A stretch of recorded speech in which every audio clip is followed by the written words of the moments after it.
So picture this, a modern, successful family. They're totally comfortable, happy with their city life. They've even got this one strict rule. Sundays are for family, and they are always spent at home. No exceptions. But, as you can probably guess, a single, simple request is about to send them on a trip they never, ever wanted to take. And that really brings us to the big question here, doesn't it? Can a trip that you are dragged on, kicking and screaming, actually turn into one of your most treasured memories? Well, let's find out. Okay, let's get into it. Meet the Chandaloff family. I mean, these guys are doing well for themselves. Hotels, factories, software companies, the whole deal.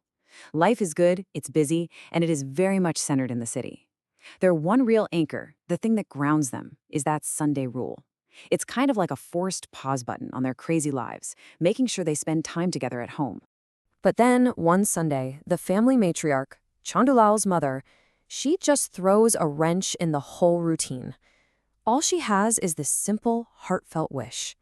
She wants to go back to their village for the festival, to reconnect with their roots, see some family.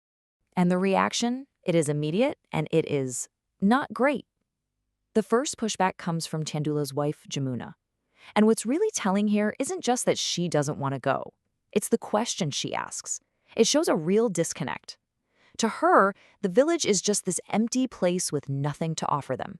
Next up to complain is the son, and his reasoning is all about comfort, or really the lack of it. It's not fun, there are mosquitoes. It is the classic teenage viewpoint on anything that exists outside of their perfectly climate-controlled, Wi-Fi-enabled bedroom. And finally, the daughter just hammers the point home. No, internet.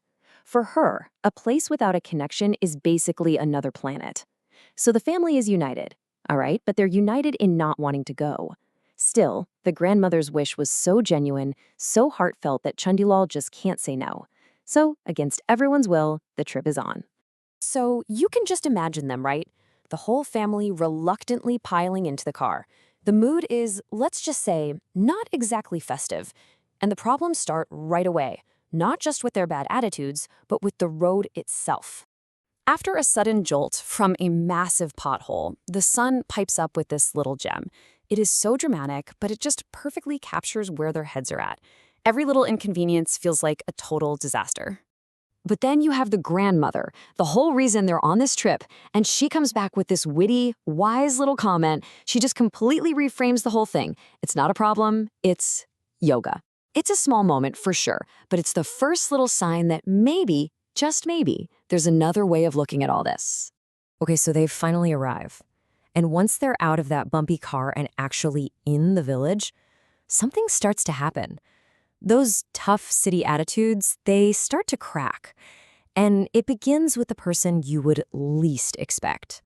And boom, here it is, the big turning point. The daughter, the very same one who couldn't imagine a world without internet, is the first one to be just completely mesmerized. The raw, natural beauty of the place just cuts right through all her skepticism.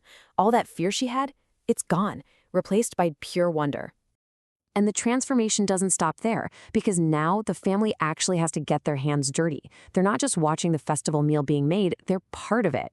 The daughter is struggling with the smoke from a wood stove, everyone's running around chasing a chicken for dinner. It's chaotic, it's messy, and it's totally authentic. And the results of all that chaos? A meal that tastes like nothing they have ever experienced before. Think about it. These are the same kids who were bored with any food you could order from an app. And now they're seeing that this simple meal, cooked over a fire and served on banana leaves, is way better than anything they could get at a fancy hotel. So the day has already been packed with surprises, right? But their uncle, Ratan Lal, he's got one more trick up his sleeve. He has a plan for the evening, something that's designed to just completely blow their minds. He just tells them, hey, I'm taking you somewhere.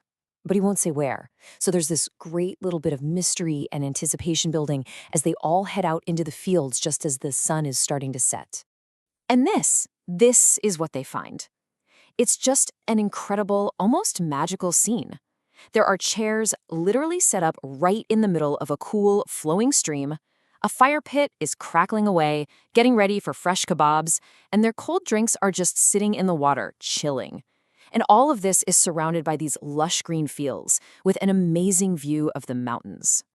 The son's reaction just says it all. This whole experience, created from the simplest things, water, fire, nature, is more impressive to him than any slick, expensive city pub he's ever seen. It's raw, it's real, and it is totally unforgettable. His transformation is officially complete. You see, what started out as this one-time, totally dreaded trip has now planted the seed for something brand new. The family isn't just enjoying this single moment, they're already thinking about doing it again. And that's exactly what happens. On the way home, the kids make this huge declaration all together. This wasn't a one-and-done thing. They want this specific barbecue at the stream to become their new family tradition. And that is the ultimate proof of just how much this trip changed them. And their father, Chandulal, he couldn't be happier to agree.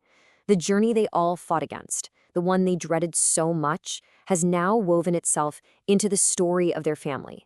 It created this powerful, shared memory that brought them closer than any of those Sundays at home ever could. And really, this whole story leaves us with a pretty important question to think about. In our own lives, with all the hustle and comfort, what simple traditions or forgotten places are just waiting out there for us to rediscover them? What kind of unexpected joy could we find if we just said yes to our own reluctant journey?